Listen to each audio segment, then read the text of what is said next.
Buen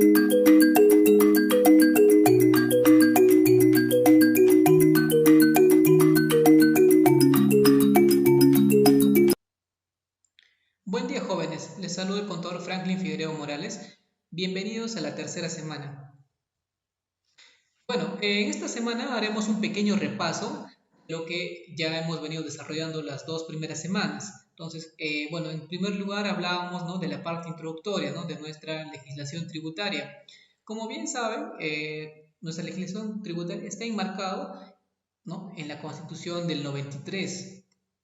Como normas importantes, por ejemplo, podemos hablar del artículo 74, ¿no?, lo que está en la Constitución Política del Perú.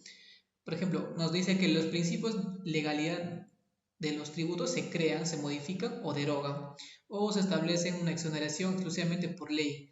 Bueno, ¿qué quiere decirnos en este presente artículo?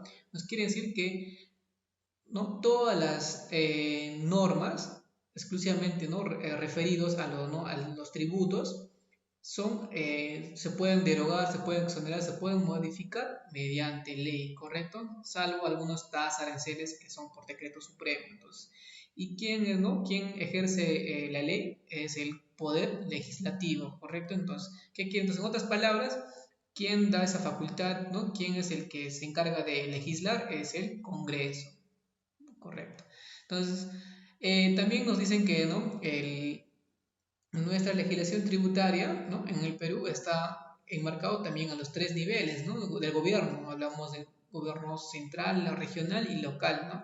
De acuerdo a eso están, ¿no?, los tributos, contribuciones o en caso de exoneraciones, ¿no? Entonces, por ejemplo, en nuestro caso, ¿no?, en Huánuco estamos exonerados por ley de la Amazonía, ¿correcto?, ¿no?, del IGB. Entonces, y tenemos también como base, ¿no?, del sistema tributario, por ejemplo, que es el Código Tributario, la ley del impuesto a la renta, la ley del impuesto general a las ventas, el impuesto selectivo al consumo. Entonces, de manera introductoria, esas son las normas, ¿no?, más importantes en el cual, ¿no?, está basada nuestra legislación tributaria.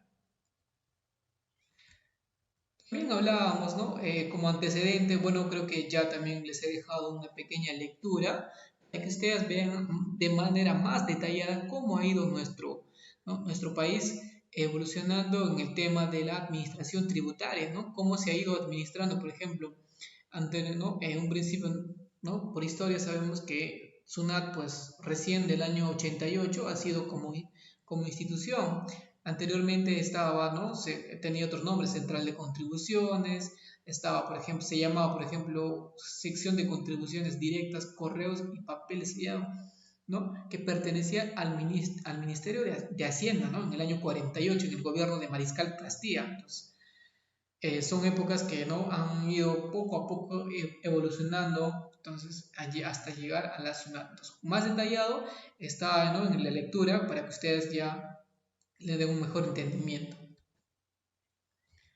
También hablábamos, ¿no?, de nuestro sistema tributario, ¿no?, cómo está constituido, ¿no? Tenemos como al Estado como la máxima autoridad en el cual administra y también ejerce a través de políticas tributarias, ¿correcto? Entonces, y parte de la administración está la SUNAT, ¿no? Aquí encontramos la SUNAT. ¿Y cuáles son los medios que emplean? Los tributos, ¿no? ¿Para qué? Para recaudar, ¿no?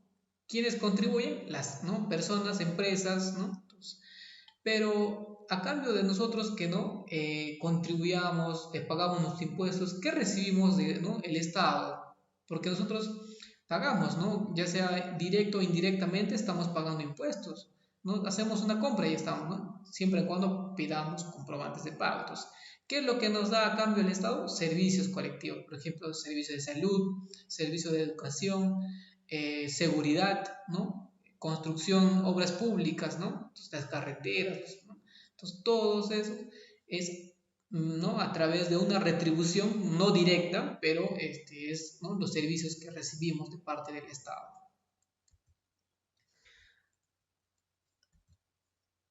También podemos decir, ¿no?, un poquito más resumido, en aquí, ¿no?, por ejemplo, como les decía, encontramos en nuestro sistema tributario, ¿quién la administra? La SUNAT, o también las oficinas, ¿no?, de los gobiernos locales, por ejemplo, ¿no?, las municipalidades, ellos también recaudan, pero lo que son impuestos, por ejemplo, predial, el cabal, entonces, algunas tasas que cobran directamente ellos, ¿no? Y que el sistema tributario está, ¿no?, enmarcado en el Código Tributario, ¿no?, que es aprobado mediante Decreto Supremo 133/2013, ¿correcto? Entonces, ahí podemos, ya, ahora de manera conceptual, ¿qué podemos decir, ¿no?, de los tributos, ¿no? Bueno, comúnmente está ejercido, ¿no? El Estado es quien ejerce, ¿no?, la capacidad de recaudar, ¿no?, contributiva mediante ley, mediante, ojo, no es porque se le ocurrió, sino hay una normativa legal en la cual el Estado está aplicando para recaudar, ¿no?, los impuestos, ¿no? Todo ello primero con el cumplimiento de los fines que son el gasto público, ¿no? Entonces, para cubrir, ¿no?, el gasto público que el Estado pueda tener, como ya les venía mencionando, obras públicas, pago de sus servidores públicos, entonces todo eso lo paga mediante nuestros impuestos. También hablábamos del tributo, ¿no? Entonces, y en el tributo encontrábamos el sujeto activo y el sujeto pasivo. El sujeto activo obviamente es el Estado, ¿no?, quien ejerce, quien tiene la facultad tributaria, ¿no?, y que a través de los tributos, ¿no?, ejerce su poder soberano, ¿no?, de recaudar impuestos. Entonces, nosotros somos el sujeto pasivo, el contribuyente, ya sea persona natural, persona jurídica, que va a pagar sus impuestos.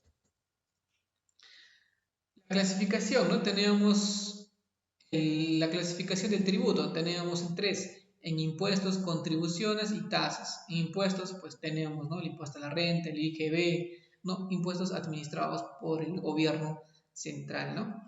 Ahora, también, pues, no, también por el gobierno local, ¿no? También tenemos el alcabal, ¿no?, un tipo de impuestos. Las contribuciones, hablábamos de salud, de ONP, ¿no? Entonces, ahora las tasas son arbitrios, derechos, licencias, ¿no? Bueno, las tasas, por ejemplo, son aquellas que generan contraprestación directa, es decir, si nosotros pagamos un derecho de tasa de algún, no, por ejemplo, registros públicos, ¿no? Vamos, solicitamos nuestra copia literal y, ¿no?, pagamos la tasa, pero al día siguiente, ¿no?, nos dicen vuelven y vas a recoger, ¿no?, tu documento. Entonces, es una contraprestación directa. De igual forma, si pagamos una licencia, también, ¿no?, nos las van a otorgar para ya sea un permiso o, ¿no?, para un local o, ¿no?, para una construcción. Entonces, todo eso. Ahora, el impuesto sí no son contribuciones directas, ¿no? Son a través de obras públicas, indirectamente, ¿no? Ya el Estado, a través del gasto público, va a llegar a las contribuciones. No es una contraprestación directa, pero sí recibimos un servicio. Por ejemplo, pagamos de salud, estamos recibiendo un servicio.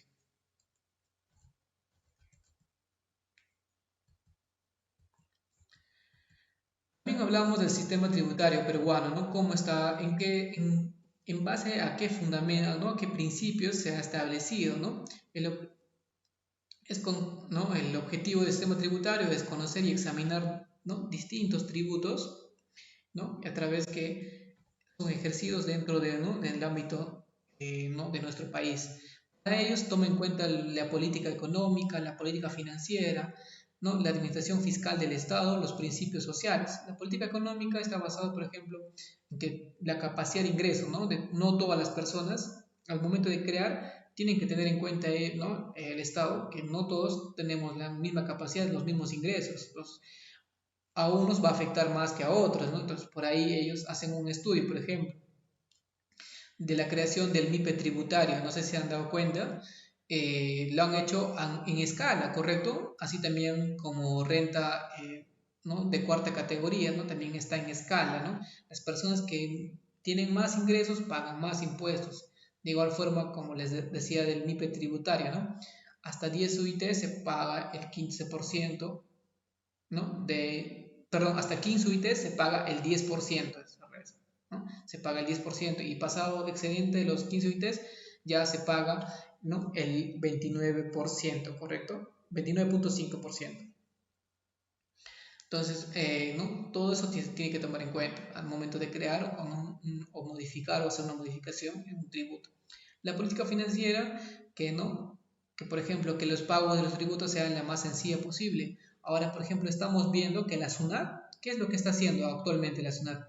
Está viendo mecanismos de que los contribuyentes, por ejemplo, ya no tengan, ¿no?, la necesidad de ir declarar, ¿no?, llevar su PDT o no declarar con su, ¿no?, llevar su copia de PDT, porque anteriormente se generaba, ¿no?, ¿no?, un backup de PDT y ibas al banco y ahí hacías tu declaración y hacías tu pago. Pero ahora ya, ¿no?, con estas nuevas, bueno, con esta crisis, ¿no?, con nuevas necesidades que surgen, entonces lo que va a hacer es todo mediante, ¿no?, el pago a través de Internet. Entonces, todo eso se está implementando, ¿no? Entonces, de acuerdo, ¿no?, todo surge en base también a la necesidad, ¿no?, que estamos, a la coyuntura que estamos viviendo ahora. Los principios sociales, ¿no? Bueno, obviamente que todo tributo va a traer, como les decía, para unos va a afectar más que a otros, ¿no? En caso de los contribuyentes, ¿no? Pero sin embargo tiene que haber un equilibrio social, ¿no? Entonces, no ni afectar al uno ni afectar, ¿no?, al otro. Entonces, para ello están los principios fundamentales. Bueno, también para conocer nuestro código tributario, ¿no?, su base legal, les explicaba que tenemos dos normas legales, ¿no? Ahora ustedes se preguntarán, profesor, ¿esto ambos son válidos? Correcto, ambos son válidos. Si alguien te pregunta, ¿no?, y te dice la normativa legal del código tributario, puedes decir, ¿no?, que es el decreto legislativo 816, ¿no? Esa es la base legal que ha sido aprobado por el Congreso, ¿no? Entonces, ahora, después de ese decreto legislativo ha habido una serie de modificaciones hasta el 2003. Entonces, ¿qué es lo que ha hecho el Poder Ejecutivo? Entonces, a través de un decreto supremo, ha agrupado todo eso, ha hecho un texto único, ordenado, ¿no?, del Código Tributario y lo ha aprobado mediante el decreto supremo 133-2013, ¿no? EF. ¿Qué significará EF? Economía y finanzas, ¿correcto? Entonces, si alguien nos pregunta, no, bueno, esto ya no, lo que es la 135 ya ha sido derogado por la 133, ¿no? Pero claro, acá les he puesto como referencia nada más que ¿no?, en el año 2000, perdón, en el año 99, el decreto legislativo ha sido aprobado por este decreto supremo, pero como les vuelvo a recalcar, ya ahora se ha hecho un nuevo, en el 2013 había un texto único ordenado, ¿no?, que ha derogado a este decreto supremo, ¿no? Entonces, sí, como les vuelvo a repetir, si alguien nos pregunta, ¿no?, cuál es la base legal del Código Tributario, es el decreto legislativo 816 y el decreto supremo 133-2013.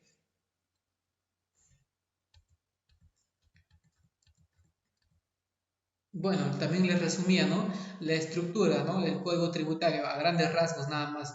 Está dividido en 4 libros, ¿no? Hablamos de la primera, ¿no?, en términos generales, algunos conceptos, ¿no?, del deudor tributario. En el segundo libro nos hablaba de los órganos de la administración, facultades y obligaciones. En el libro tercero nos hablaba de las cobranzas coactivas, de los procedimientos, cuando entramos en una fiscalización. Si alguien no estamos de acuerdo, ¿qué hacemos? Por ejemplo, ¿no? Supongamos que estamos asesorando una empresa y en ello nos llega, o en todo caso un contribuyente nos busca, ¿no?, por una asesoría en un proceso de fiscalización. Entonces, nosotros tenemos que tener en cuenta el libro tercero y el libro cuarto. ¿Por qué? Porque estamos en un procedimiento contencioso, es decir, vamos a presentar nuestro recurso de reclamación, nuestro recurso de apelación. Entonces, ¿no?, en este libro están todos los estipulados, los plazos, ¿no?, en cuánto tiempo vamos a presentar, cuántos días tenemos, por ejemplo, ante una resolución de cierre, ¿no?, que es distinto a un procedimiento. Claro, es el mismo procedimiento, pero los plazos varían, ¿no? Entonces, hay que tener en cuenta eso. Y en el libro cuarto, que hablamos de las infracciones, sanciones, ¿no? Todas las, por ejemplo, presentaciones de fuera de plazo, no, ya sea libros, no, presentación de libros, presentación de declaraciones juradas. Entonces, ahí están establecidas, ¿no?, las multas, ¿no?, las multas y las sanciones. Y en las tablas vamos a encontrar el cuadro, ¿no?, de los porcentajes, cuánto de, ¿no?, por ejemplo, en la tabla 1, todas las entidades de tercera categoría, ¿no?, generador de renta de tercera categoría, hablamos de, por ejemplo, del régimen general, el régimen tributario, ¿no? Todas ellas van a estar dentro de la tabla 1. La tabla 2 habla de las, ¿no?, personas, rentas de cuarta categoría y el régimen especial, y en la tabla 3 vamos a encontrar personas, entidades acogidas al nuevo RUS, ¿no? ¿Cuáles son las tablas de sanciones, ¿no? Y las multas a pagar. Hablamos también de los tributos administrados por gobierno central, ¿no? También les hacía, bueno, ya ustedes también tienen conocimiento que la SUNAT cómo ha ido, ¿no? Adquiriendo el nombre que ahora es SUNAT, que ha sido unificado Superintendencia Nacional de Aduanas y Administración Tributaria, ¿no? Eso es, ¿no? El significado de las siglas de SUNAT. A veces obviamos aduanas, ¿no? Solo decimos de Administración Tributaria, no, es Supremo Nacional de Aduanas y Administración Tributaria, ¿correcto? Aclarándoles. Y cuando, ya como una vez más les vuelvo a decir, que no, quienes administran ¿no? los tributos administrados por el gobierno central, está a través de la SUNAT el gobierno, el impuesto a la renta, el impuesto general a las ventas, el impuesto selectivo al consumo, los derechos arancelarios, la bancarización e impuestos, tasas, ¿no? El famoso ITF, ¿correcto? Cuando nosotros hacemos un movimiento de dinero de nuestra cuenta, estamos pagando, ¿no? Por la tasa, ¿cuánto será? ¿Cuánto será la tasa, jóvenes? Bueno, la tasa del ITF es del 0.005%, ¿no? Vigente a partir del 1 de abril del 2005, perdón, de 2011, ¿no? Del 2011, entonces. Eso es la tasa del ITF, ¿no? Más o menos por cada 1000 soles es 0.5, ¿no? Entonces casi menos de 10 céntimos el ITF. Bueno, el impuesto a renta ya sabemos, ¿no? Va a variar de acuerdo al régimen tributario, las tasas.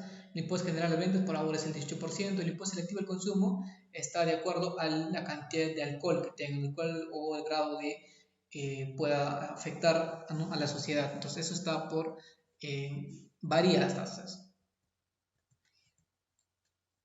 Y los gobiernos locales encontramos quizás muchos, como les decían, ¿no? en el video de la segunda semana, que a veces no desconocemos. ¿Por qué? Porque los gobiernos locales no ejercen, ¿no? Cobranzas coactivas, no, quizás en el autovalor sí, ¿no? A veces te envían ¿no? Te están notificándote, pero lo que son los demás impuestos no es muy común, ¿no? Ver, por ejemplo, impuesto patrimonio vehicular, muchos tendrán, ¿no? sus papás o sus familiares que tienen carros y quizás ni siquiera han escuchado este impuesto, pero sí hay un impuesto por pagar de eso. Ahora hablamos del impuesto del autovalú, ¿no?